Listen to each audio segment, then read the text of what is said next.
You're now listening to Dirty Feet, a brand new podcast on No More Radio. Bonjour, oui, vous êtes sur les ondes des pieds sales, aka Dirty Feet podcast on No More Radio. I'm Allison Burns. I'm JD Papillon. Oh, I'm Jen Doan. The Donor. I'm the donor. This is Joanie on No More Radio. Stay tuned for dance, circus, burlesque, tango, movements, salsa, whatever it is, we're gonna move you.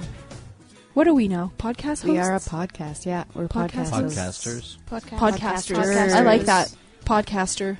Cool. For dance. How about that? Oh, yeah. Do you wanna dance?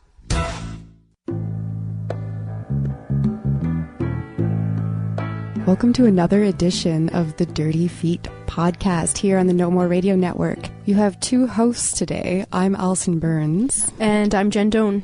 This week, we're going to start like we did last week, talk about what's happened in the world of dance in Montreal this week. And we're going to finish up with what to look forward to in the future of dance in Montreal. And in between, we're going to have actually two interviews today, which is a lot of fun. We're going to start with Geneviève C. Ferron. And in the second half hour of the show, we're going to talk to Adam Kinner. Backing it up a bit, what have we done this week in dance in Montreal? I saw Aube by Katia-Marie Germain, which was also a double bill at Tangente with Geneviève C. Ferron's Tout est dit, il ne reste rien. I'm very excited to talk to her a little later on because I get to dissect the choreographer's brain after seeing her work. But I am just going to mention really quickly Katia-Marie's work because she's not here and she can't tell us about it herself, but she created a work called Aube. It was an interesting double bill because Tangente does a lot of double bills and brings a lot of emerging or on the edge choreographers in and pairs them up. And often the double bills are two completely different flavors. But this time they were really similar works in that they both featured 5 female dancers. They were both quiet, dim pieces, and they both came from creators that have a very strong visual arts background and employ that in their choreography. Aube was just a beautiful piece in typical Katia-Marie style. If you've ever seen her work before, she likes to use a rug on stage and pretty girls in dresses and those little micro movements twisting at the waist, just little joint movements and all in unison in these little partner pairs. So yeah, it was kind of a development from the last time I saw her work, which I believe was at Danse Poussonnier a few years ago. So that's a little bit about Katia-Marie Germain's work at Tangente this week. The other thing I'm going to bring up is Short and Sweet number 9, which happened a few weeks ago, and we actually had an episode about it 2 weeks ago on Dirty Feet, and Adam Kinner, I believe, presented a work. So we're going to be talking to him about that briefly later on. And also Danse Poussonnier, which is coming up. We had a whole episode about that last week with 3 different artists presenting work. And Adam Kinner is also presenting work at Danse Poussonnier. So again, we'll be getting into that a little bit later on. So let's move on into the meat of the show today. Hello, Geneviève. How are you? Hi. I'm good. I'm very good this morning. You have a background in visual arts and contemporary dance. Can I ask where you studied? Yes, I actually did. I studied visual arts in Cégep du Vieux-Montréal a while ago. Then after that, I did a DEC in dance at Cégep Saint-Laurent and then did my bachelor's degree at UQAM, which I finished in 2010. Most of my friends and the people around me are all visual artists that I have met when I was younger studying visual art. Even though I've been studying and working in dance, most of my environment is visual arts.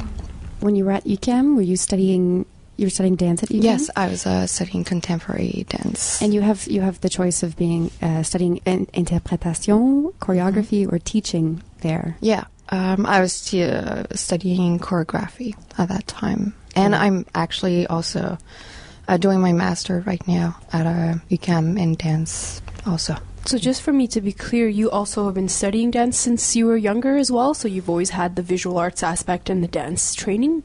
I mean, I started dancing when I was, I guess, like most people who've been in dance since I was about 3. But I think for me, like all my childhood, I knew I was going to be in arts. I never knew if it was going to be visual arts or dance because those were very important fields for me. And I think my mother wanted me to be more of a visual artist.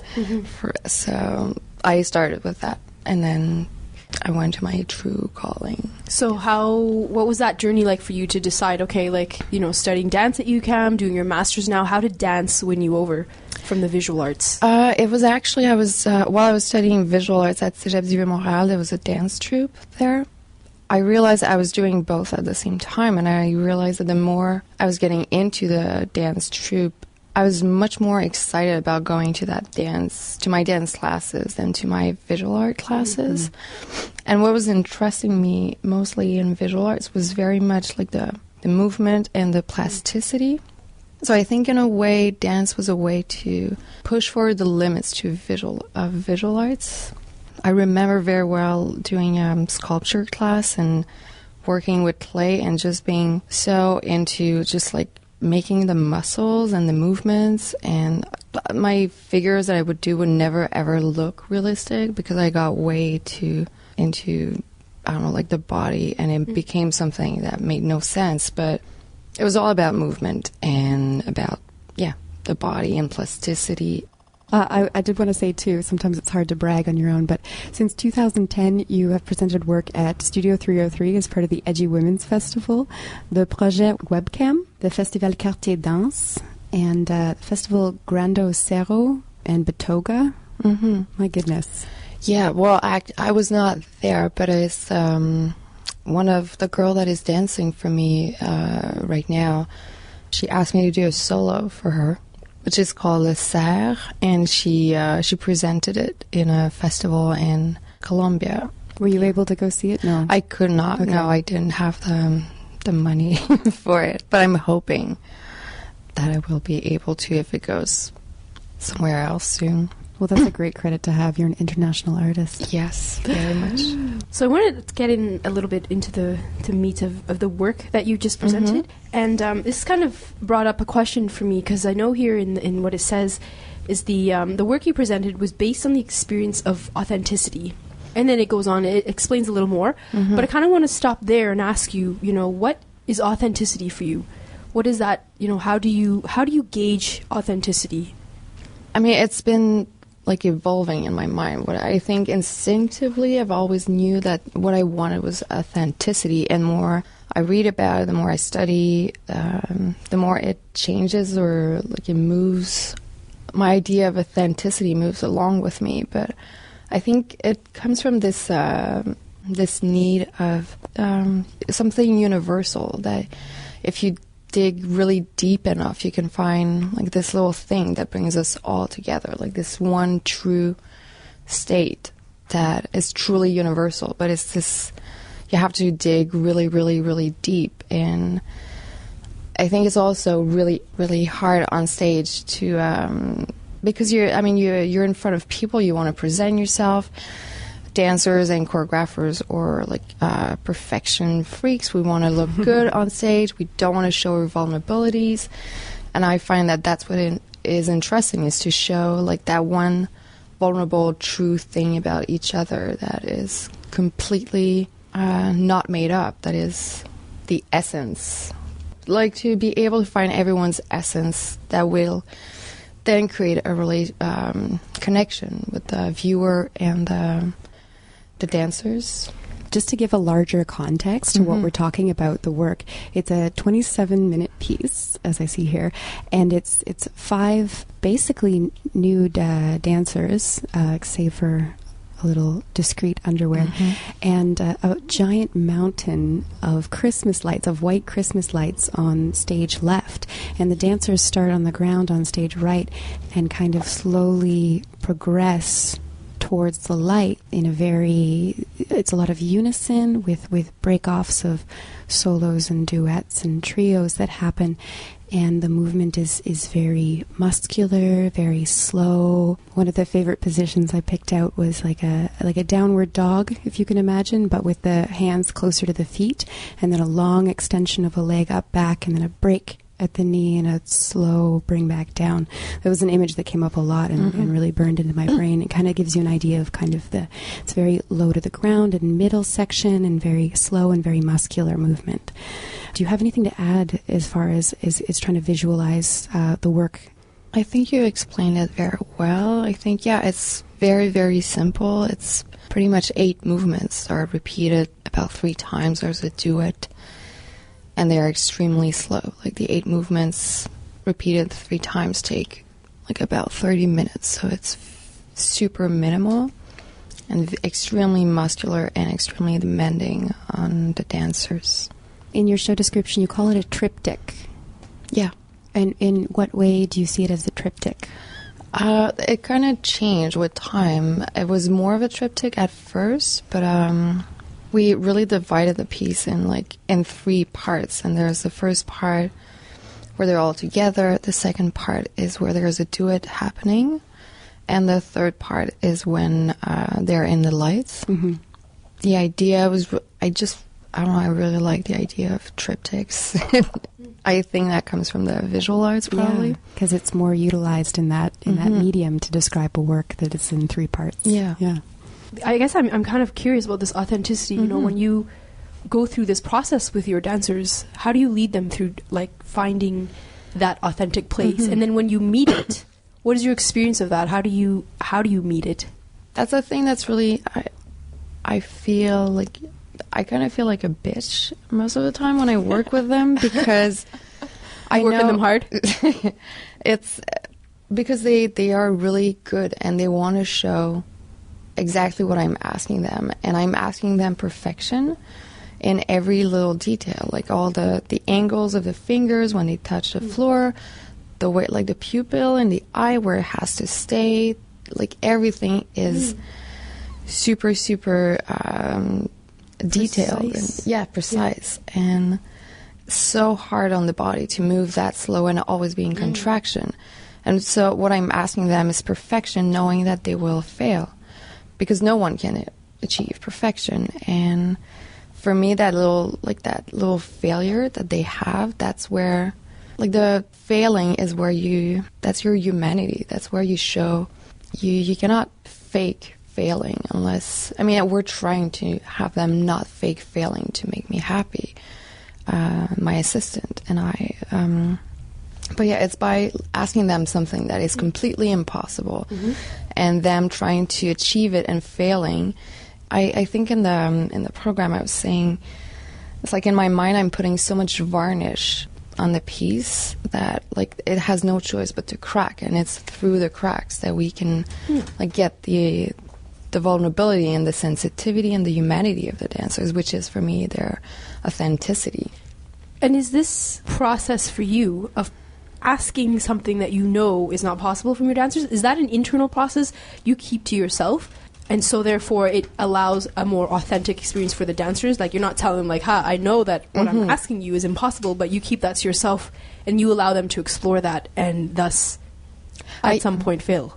I keep it to myself, but they've been working with me for a while, so they know by now. But I think what we do is just by the minute that because I always think it's impossible, and then they, like after some point, they find out where they cheat, so that I think they're doing it. And the idea is to always put more layers and more layers and more layers to make it always more impossible. And they find some happiness in it. They're really good at finding positivity in it because it's really, really hard. I think it's asking them a lot of humility to be able to show themselves like that on stage, and they see what good it can bring to the piece. I think at some point they also like kind of let go of their control and accept to just do the best they can, and that I will tell them if I want more, if I want less. Sounds like you're transporting them through a life lesson, you know, humility, letting go. So do they ever rise above? Do they ever exceed your expectation and they're like, oh, wow? Or for you, like, oh, I didn't expect that. They do. It's really, it happens. It's something that's intangible. It's really like we were talking yesterday after the shows about how, like, it really feels like sometimes it's magic happens because it's just one time they will all be together. It has a lot to do with, like, all of them, if they're all in the right state at the same moment and they're all there working together to achieve this. Like, it can be just a little thing different, like a tiny little thing in time, and it will just, I will feel moved. And I've seen the piece like 1,000 times, and sometimes I still get lost in it because and it's a good thing, because I like completely forget my role as a choreographer, and I feel something watching them. And for me, that is when they have done something magical. Yeah. It is a very hypnotic, meditative sort of work. Yes. And so far, it sounds as, though your dancers are very willing and they really, like, give into your demands, but are there times where it's just like they hit walls, and it's just like, Geneviève, we just can't do this. We just, like, when is that kind of moment? It happens, like, the process for this piece has been for about a year, and like, they each had their walls at some point. But I think the fact also that all the dancers, we've all studied at UQAM at the same time, so we've known each other for a while. We've seen ourselves at our lowest and highest, so there's already I think a feeling of trust that is there, so that there's been a lot of crying in the practices, that's for sure. But I think we see it as something positive. It's like, okay, well, someone meeting a wall is kind of it's a good conflict, because then we can find it all together. We can look at what's the problem, find a solution, try to understand why that person feels that way. Because the problem with my piece is that it's so slow that the dancers, like, there's a dialogue, an inner dialogue that is going on the whole time, because it's super slow. So they're talking to you in their head the whole time, and it can get really negative. And it's about, like, talking about that inner dialogue together and finding, it's very, like, girly therapy kind of thing. It's There's that aspect. So just to bring light on some of the other contributors, can you tell our listeners too who the dancers that are in your piece are? There's 5 dancers. There's Ariane Boulet, Joanie Douville, Sarah Delava, Maud Lapointe, and Gabrielle Surprenant-Lacasse. Okay. And you also have a collaborator, another visual artist that you brought in, Alexandre Castogui. Yes. With time, he's become more of artistic, conseiller artistique. Okay. Artistic consultant? Yes. We started working on the piece, on the idea of the lights, because I had been working with the lights for a long time. And I was extremely always worried that in the middle of the show, the lights would just go off, because they're like cheap Christmas lights. He was kind of the one that was there with me to help me find ways to work it, and maybe try to push me forward to find also new ways to see the lights as an installation. He is a multimedia artist. So you had your concept and you brought him in and you asked of him to, like, how can I make this better? Yes, visually. exactly. What is his background, like, just his history? So he's a multimedia artist. He's been a visual art professor at University of Ottawa. Okay. And he's now the director of the undergraduate program of visual arts at UQAM. He's been working, I think, internationally. But yeah, he's been working for a long time, and it's very much like robotic arts. He works with old electronics, that are not used anymore, which was also why he was interested in my work, was because I was working with cheap old Christmas lights and kind of giving them a new voice, I guess. Are there any future, performances planned for the piece? Not for now. Yeah. I mean, we're really hoping we will. So our plan is to be able to make it travel a little. It's always hard because we have 5 dancers. So it's a lot of just scheduling for rehearsals is almost impossible. So, but we have a lot of faith that we really, really hope we can make it happen again. And for yourself, like, just in terms of what you envision for yourself, in the near future or even in the far off future, what are some of the things that you're seeing yourself doing, accomplishing in terms of choreography or artistic projects? The piece that I just presented I've been working on it for a year, but it's something that has like I've been doing little studies with the Christmas lights for like the past 5 years, I think. So I feel like that I've like a big chapter has been turned now, and I'm looking. I mean, right now, with that piece, I would actually be really interested to try it with an all-male cast. I have a residency in New York in January, where I'm going to be working with a visual artist from Brooklyn. So I think I'm very open-minded, and I don't want to set myself on a path.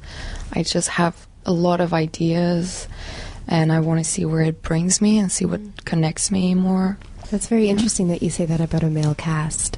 When the piece starts, the lights are very, very dim, and there's lots of side lighting, so you see a lot of muscles, you see a lot of the structure of the body, but you don't necessarily see, there's not necessarily sexuality, there's not necessarily gender there. Yeah, that would be a really interesting experiment. Yeah, I really wanted to use Unity because of just to be able to really see the skin working. And I was really worried that because the movements can be seen as feminine, I didn't want to have any sexuality. I didn't want people to see that as something erotic or sensual. So I wanted to shut all gender references. Which is hard to do when you have nude performers. Yes, and all girls. So, but yeah, I was really curious how it would be received as because I've been told that the movements are very feminine, and I would be interested to see like if the whole piece is the same but made with male, like how will it be received, like how different, and shutting down like all the references also, just like with the girls. There's I think it was on Friday we had a talk with Tangente. And someone in the public said that she thought it was all male at first, because she couldn't see. Do you have a website or anywhere where people can find you online and just kind of reference some of this stuff, images we've talked about? For now, the Tangente website and Facebook page. Tangente's Facebook. Anyone interested, they can Google Geneviève C. Ferron, Ferron. And I think that wraps up our interview with Geneviève. Thank you so much for coming in and sharing with us a little bit behind your, behind your process and all that. It was my pleasure. Yeah, thank you. Anything else? Any final words about the process of presenting work at Tangente? Yeah, I'm extremely, extremely grateful for Tangente, and they do amazing work with not a lot of resources. Money. Yeah, they're extremely resourceful and warm, and it's a real big family, and I really want, if people can go see the shows, it's really important to support. It's a huge institution in the dance world in Montreal, and it's really important that we keep it alive. So, amen. Yes. Awesome. Thank you so much. Thank you again. Thank you. All right, on to the second half of Dirty Feet. This week, we have Adam Kinner. We've actually had Adam on our old show, Movement Museum, on CKUT there, which is we're no longer doing because we're on the No More Radio Podcast Network, rocking it with Dirty Feet. But back in October 4th, we had you on, Adam, to talk a bit about a bunch of projects you were working on at that time, including Danse Buissonnier. But we're going to go into a bit more detail about that today because it's right around the corner. It's going up next week at Tangente. So Adam Kinner is a self-taught dance artist, and you're a trained saxophonist and composer, and you spent many years working as a musician, traveling through North America and Europe to perform and record extensively with musicians in Montreal and New York. And you ended up getting influenced by Damaged Goods and parts showings in Brussels, and you switched. Yeah. Explain this process, because you did a residency in Banff. Happened? Yeah. There's so many different ways that I've described this that you maybe have seen. I got interested in performing alone, saxophone mostly, but I was also playing drums and guitar at the time, and I was just these little shows that were kind of more about me in a way than about the music I was playing. I'd always played in a band and had musicians with me, and it was we're presenting this music, and then it became much more about I'm just doing something, and that sort of led me into okay, the body and the performance of it as and exactly the performance of it, the feeling of a performer on stage. Yeah. And that sounds very contemporary dance. Me. What? Yeah, me. Yeah. Just exploring, like the internal world, which you actually talk about too in your bio here, the internal world, the external world. Mm-hmm. We'll get into that a little bit later. Yeah. And so you started collaborating with dancers here in Montreal in 2011, so just last year. 11, yeah. Yeah. And already success and already lots of projects under your belt, including, as I was saying earlier, Short and Sweet 9. You did a presentation for that.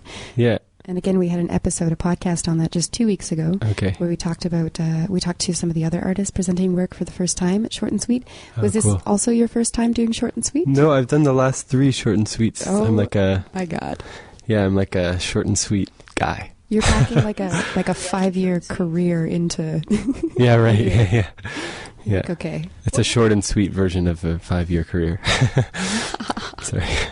So I know, I was actually speaking to another dance artist, Kelly Keenan, this morning, and she was mentioning, she's like, "Oh yeah, you're going to be talking to Adam," and she was saying, when she first met you performing as a musician, that you were already just very much embodying like the physicality of a dancer on stage, like very involved in the whole body, very much like present, not just playing a saxophone as an extension of whatever, of you, but it was really like about the body. So really, like, what was the turning point for you where like you decided to open that door into dance? Was it the workshop, or was it like just one day you're like, you know what, I really want to engage with the dance community and bring myself into these performance opportunities? What was that click? That's a good question. I think, it was maybe a number of things. One thing was that I realized that when I was watching music, I was really involved in like how I was reading the body on stage, and how I would get these cues from musicians. Like sometimes I was doing a lot of music reviews at the time, and I would go to these shows and I'd be like, this guy, he's not in it, like he's not enjoying it, or this band, there's something wrong, like they're fighting. And I don't know, that became very prevalent, and I would hear the music through that sort of lens. But then also, I think the biggest thing for me was that I started to use text in performances. I started recording my voice, and I was making all these lists and dialogues with myself that I would record, and then I was using those in my like solo music. And as soon as it became text, as soon as there was text there, I felt like I wasn't really making music as much. Like it was more complicated than that. And then also meeting Kelly at the same time, and her being really encouraging and bringing me into the studio. And I also did a workshop with Ivo Demchev, which was like I find him super fascinating as a musician as well as a dancer. So I felt sort of comfortable to move into a different kind of performance in that context too. In terms of dance training and workshops like that, besides the one you did with Ivo Demchev, are you engaging in that right now? Like just to find ways to kind of increase body awareness and, just the mechanics of dancing and moving on a stage? Yeah. Well, I'm doing a master's at Concordia, and I'm taking a choreography class there. Who's your teacher? KG. Okay, nice. Yeah. KG Gutman, she's the best. Shout out, KG. And I took a workshop with Kelly, the Access Syllabus thing, and it was wonderful. Yeah, I guess I'm interested, but I also think that my performance as a dancer is very much not related to technique. So, yeah, it's something I'm interested in, but not super pursuing, I guess. Maybe I will. I don't know. I appreciate it when I see it in other people. And So the work that you're creating for Danse Poussinière... What are you faking? What you faking, Adam? Yeah. The title of the work is, of course, I'm Faking It. I'm wondering, before we talk about the meat of the project, can you give us a visual? It's a self-solo. What does it look like? What can we expect as an audience? What does it look like? It looks like I'm sort of just walking around the stage and talking. And I do sort of gestures that I think are kind of ridiculous. And I talk a lot about what I'm going to do. And I think a lot of the text leads to questions about like whether I'm actually doing what I'm saying I'm doing. And then, yeah, there are moments where it's very physically embodied, and also where I sing. So I don't know how to describe it better than that. It's lit in a kind of ugly way, like it's not super dancey lights, like not flattering. Beautiful. It's not lights. Flattering. No, it's a lot of top light, a lot of bright lights. Yeah. Yeah. And so, from what I understand, where this piece came from was the workshop with Ivo. Yeah, totally. So basically it was born out of that workshop. And how, can you explain a little bit about, that process in your workshop? What did you do in the workshop, and how did it give birth to this? Well, Ivo Demchev's workshops are they're interesting.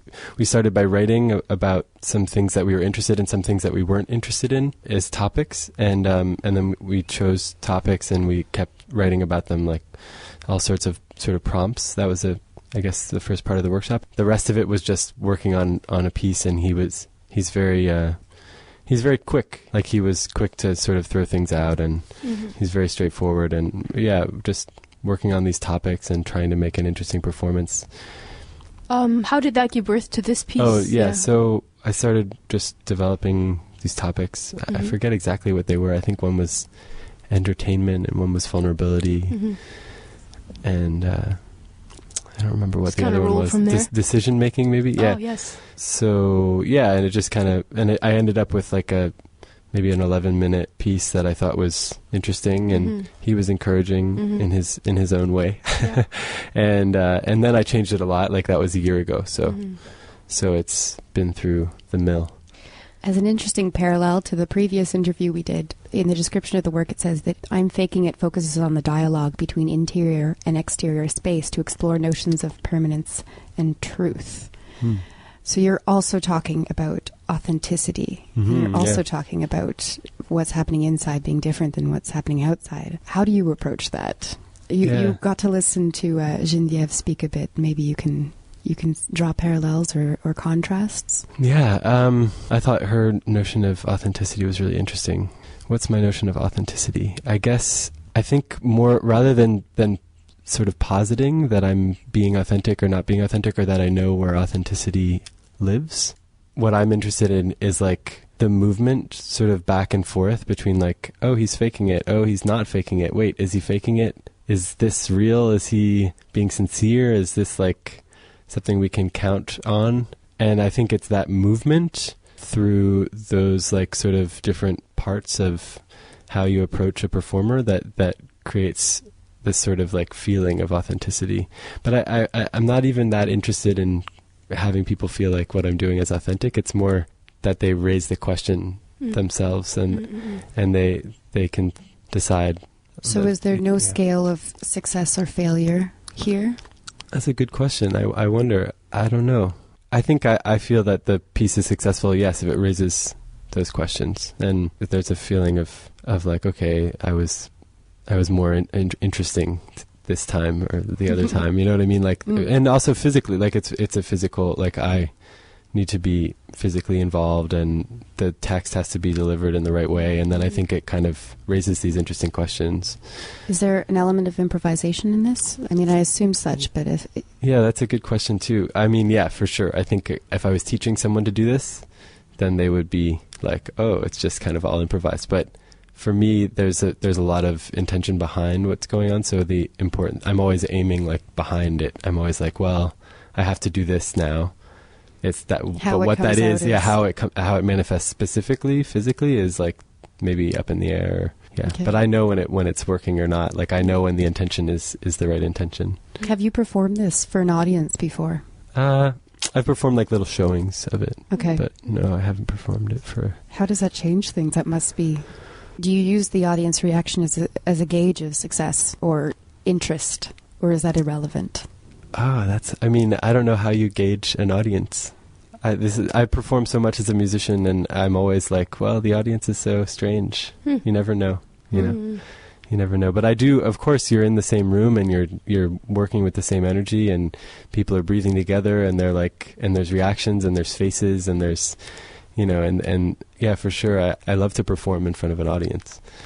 I'm taking a look here at what you're talking about in the piece, I'm Faking It, and it's quite dense. There's a lot of things I'm like, okay, what does he mean by that? What is he talking about? So when you're talking about the idea of mental fixedness, what is that for you? What is mental fixedness? And this relates obviously to decision making. I wish that it was more clear, but I think a good way of thinking about what the piece is about and what I'm talking about with mental fixedness is like, so I feel that when you're an artist, you create things, and then those things come to represent you in a really interesting way. Like you're like, this is mine, like I made this, and and you identify with it, and it kind of identifies with you, and there's a situation there. And I went through as a artist, as a musician, as whatever, I've been through this like process of, okay, I made these things, and now they're me. And those are fixed. They're fixed in other people's minds. But I have a variable relationship with them. My feeling about them changes. And how do I come to make a work that allows for that kind of relationship, where like someone looks at it and they don't say, "Oh, I know what this is." They say, "What is it? How does this relate to him?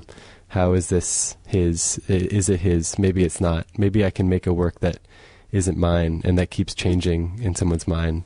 If I keep defining a different relationship to what I'm doing, then I can create something that has a more dynamic relationship with like who I am or in like capital letters.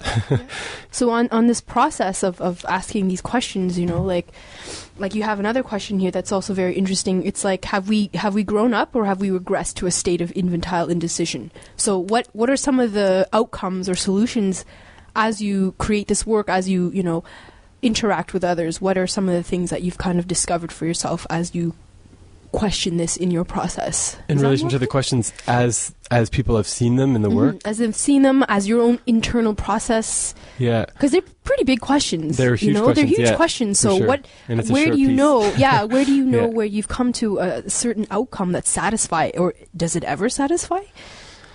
I don't know exactly how to answer that. Like, I don't think anyone's ever seen the piece and then been like, this is how I felt about growing up or not or whatever. Like, it's not, I've never engaged in that dialogue specifically. Like, maybe I will someday, but I guess that's not super important. It's more like it's raising the question, like, do like the decisions we make, are they mature? Or, that's not a good way of saying it. Maybe like, I sometimes go back to this. There's a theme in the piece, like this sort of a scene of marriage, like with myself, and it's all about like saying that you'll love someone forever. And I always think that's such an interesting thing to say, because what you're saying to me is that you're willing to love them forever, kind of, but also to fake it when you don't. And I think that's sort of like a way of looking at how do we make these decisions, like, and what does making a decision mean?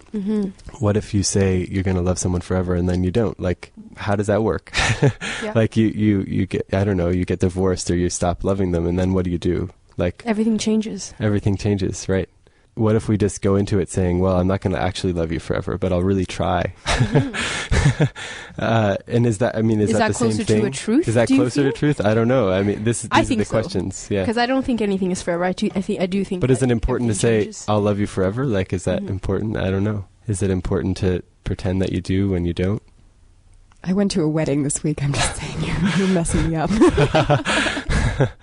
Yeah. Well, I think too, our ideas of permanence and through decision making based on our belief of a permanence also brings us into places where we might be deceived by our own decision making process when we enter into those places where we're deceived by our own decisions of sure beliefs. Yes, totally. I think that's a major point for me. Do you have any other collaborators or people that have contributed to the work with you? Well, a lot of people have helped. Kelly actually has like seen it a bunch of times, and just like in terms of just being as an someone outside eye? When you're working on a solo on yourself, it's like sometimes you're like, what am I doing? And she's come in and really talked to me. And then I say it's a solo, but there's actually someone that's going to introduce me, my friend Patricia Bushel. She's amazing. She's like does a lot of work in the arts and supports artists and does like some administration stuff for arts organizations. And she is introduced me. Actually, there's another performance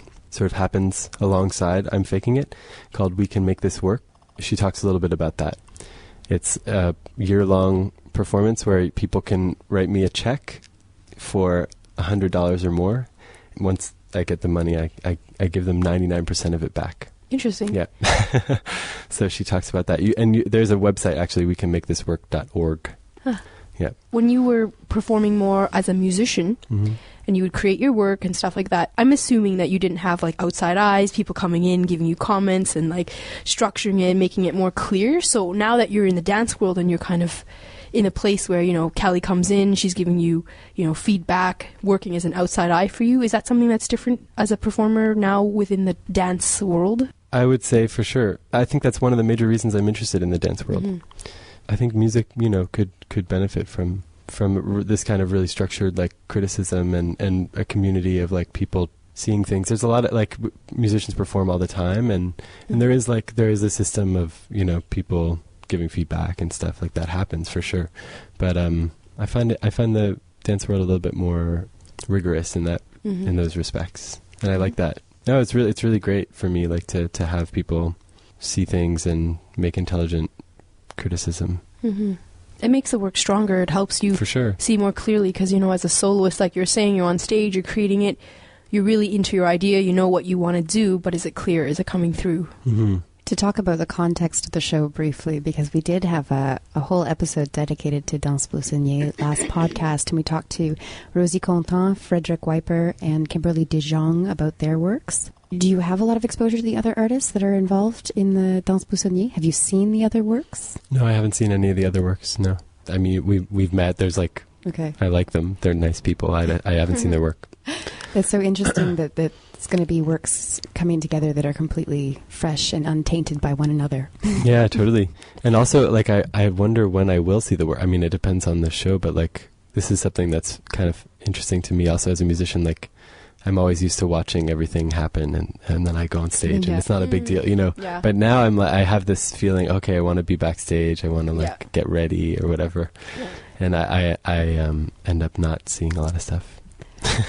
Well, we had the opportunity last week to ask them about the process of auditioning for Danse Blousonnier and getting in and what it's been like. So what's your perspective on that? How do you feel about being a part of the Danse Blousonnier show and having Tangente support and all the rest of it?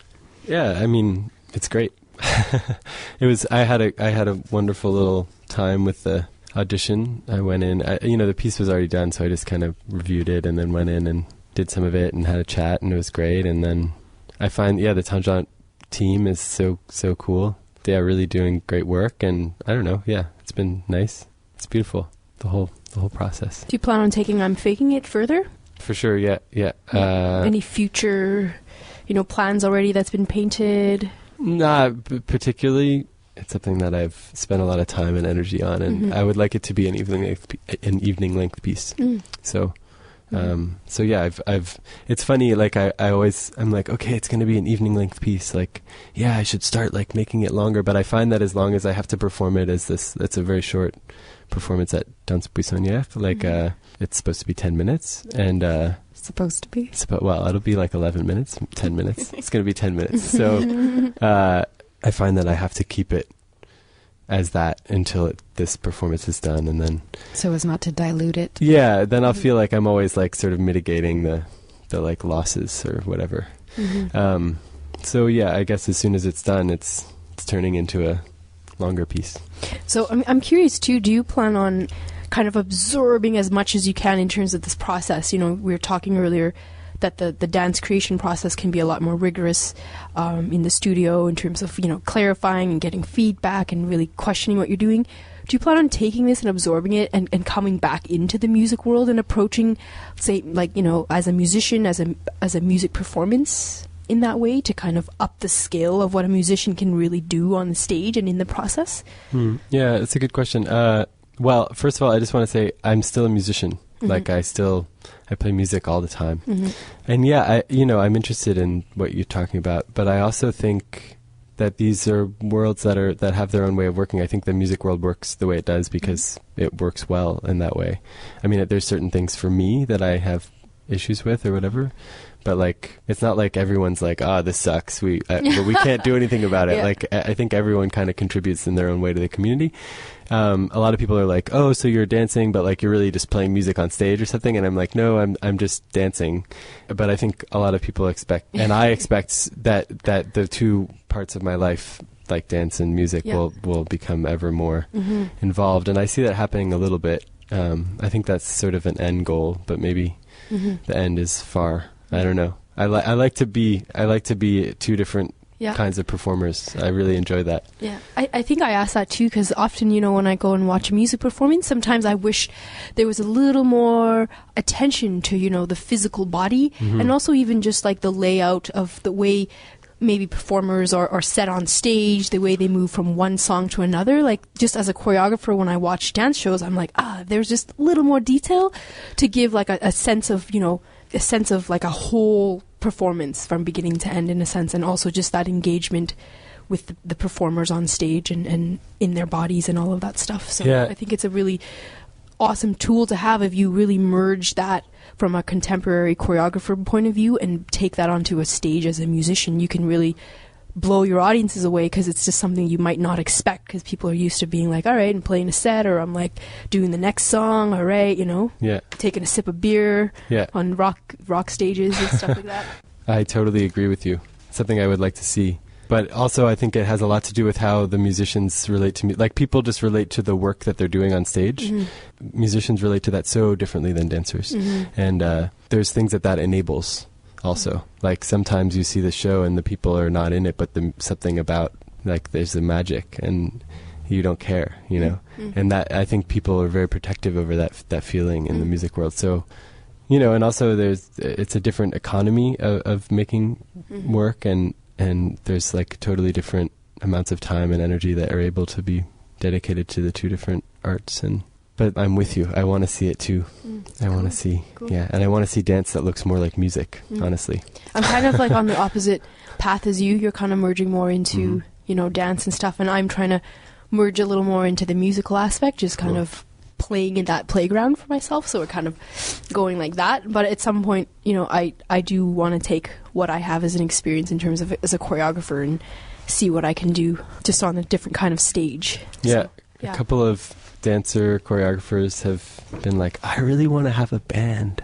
And a couple of visual artists too are like, I want to make a record. And I'm like, you should totally make a record. You should totally have a band. The one thing that I really love about music is that you can capture it and there's no limit to how far music can travel. But dance is ephemeral, you're limited to space and to, at least now, like in terms of live performance. So I like that aspect of having that kind of accessibility as well. So it's just like another tool, because as artists, I think at least my goal is like, you want to make work so that people can see, enjoy it, take it in and give it back or whatever. So that's what I really like about music. And you don't need always a gigantic dance studio to work or to make music, perhaps.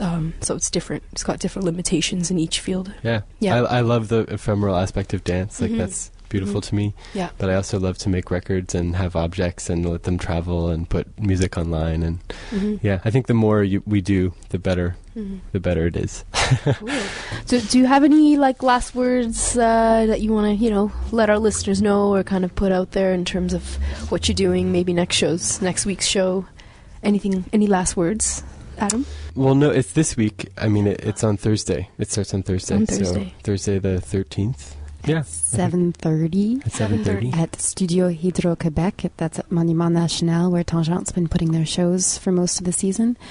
So it's playing the 13th, 14th, and 15th at 7:30, and the 16th at 4. And you get to see Adam's work, I'm Faking It, alongside 5 other works. Yeah. So it's a lot of bang for your buck. Yeah, thanks a lot, guys. Yeah, thank you for coming in and sharing with us. Yeah, thank you very much. My pleasure.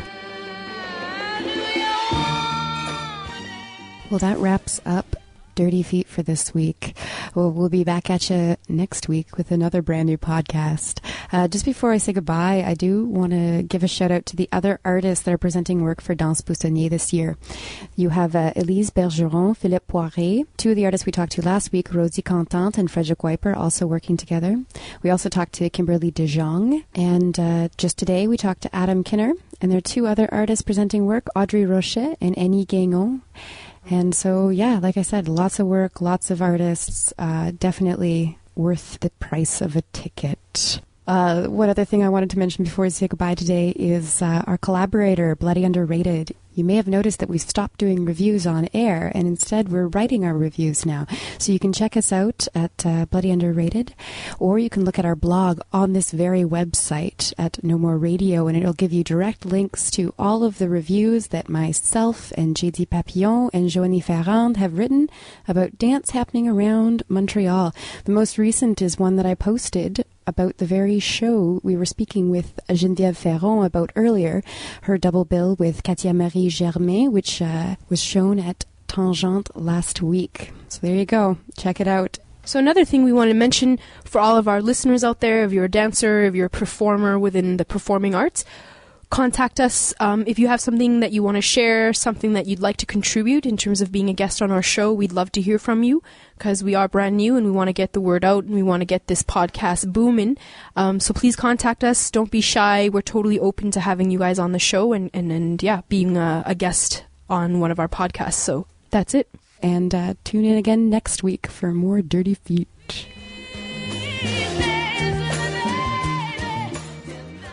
Dirty Feet is recorded every week at the Montreal Improv Theatre. Check them out at montrealimprov.com. Dirty Feet is produced and hosted by Alison Burns, J.D. Papillon, Jen Doan, Joanie Ferron. and distributed by No More Radio. You can find more about our show at nomoreradio.com. You can follow us on Twitter at Dirty Dirty Feet. And you can find us on Facebook at Dirty Feet Podcast. Tune in next week for a whole new show.